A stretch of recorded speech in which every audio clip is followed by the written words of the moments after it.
Urgente. Ex-assessor de Bolsonaro é preso. Moraes explode tabuleiro e até advogado vira alvo. Prepare-se, porque o jogo político no Brasil acaba de ganhar mais um capítulo explosivo, daqueles que parecem roteiros de série de suspense, espionagem e conspiração. O ex-assessor especial do ex-presidente Jair Bolsonaro, o tenente-coronel Marcelo Câmara, acaba de ser preso preventivamente por ordem do ministro Alexandre de Moraes, do Supremo Tribunal Federal, STF. E isso não é tudo. O ministro também decidiu abrir uma nova frente de batalha contra o advogado Eduardo Kuntz, que teria feito o papel de intermediário entre Câmara e outro personagem central dessa novela, Mauro Cid. Para entender esse imbróglio digno de filme, a gente precisa voltar alguns passos, juntar as peças do quebra-cabeça. Mauro Cid, aquele que já foi ajudante de ordem de Bolsonaro e virou o homem da maleta, fechou um acordo de delação premiada com a Polícia Federal. E, como todo mundo já imagina, esse acordo está recheado de informações bombásticas. Só que o conteúdo desse acordo é sigiloso, trancado a 7 chaves. E foi justamente aí que a confusão começou. Segundo Moraes, tanto Câmara quanto seu advogado, Kuntz, tentaram furar o bloqueio de sigilo e obter detalhes internos desse acordo de Cid, numa tentativa clara de usar essas informações privilegiadas para benefício próprio. Em outras palavras, queriam saber o que Cid contou para a PF, para saber como se proteger ou até montar uma estratégia de defesa com base nisso. O problema? Esse tipo de manobra é extremamente grave, especialmente num processo de alta sensibilidade como esse, onde os envolvidos são suspeitos de participar de uma organização criminosa com intenções de causar desestabilização institucional no país.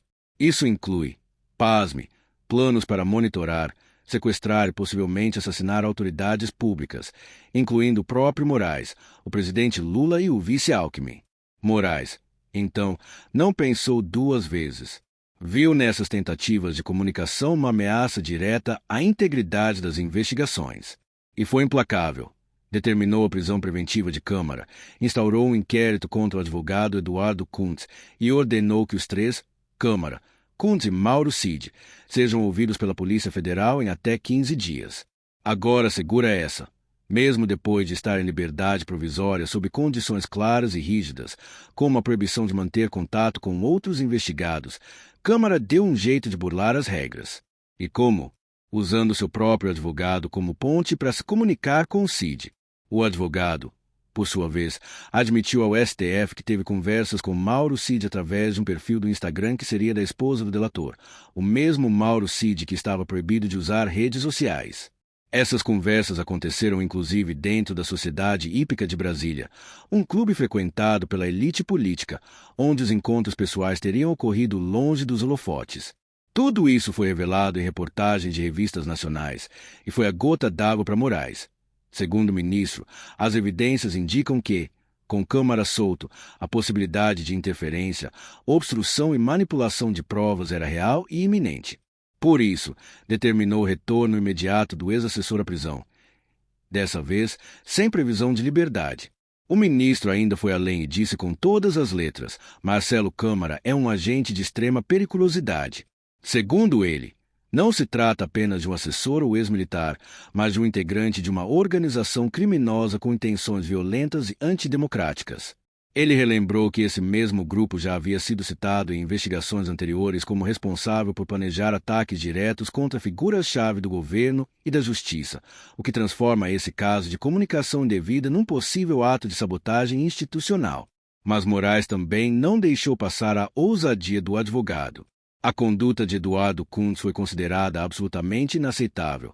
Além de violar as regras do processo, ainda admitiu ter procurado informações sigilosas para montar uma estratégia favorável a seu cliente. O ministro interpretou isso como uma clara tentativa de sabotar o andamento da justiça. E para fechar esse capítulo, por enquanto, Moraes criticou duramente o comportamento de Câmara ao descumprir as medidas cautelares que haviam sido impostas na época da liberdade provisória. Ele classificou essa atitude como um completo desprezo pelas instituições e pela autoridade do STF.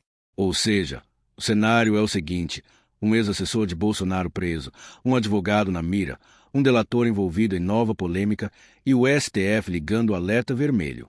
As investigações continuam, Mas o que já se sabe até agora deixa claro que o cerco está fechando e que quem tenta burlar o sistema vai pagar caro.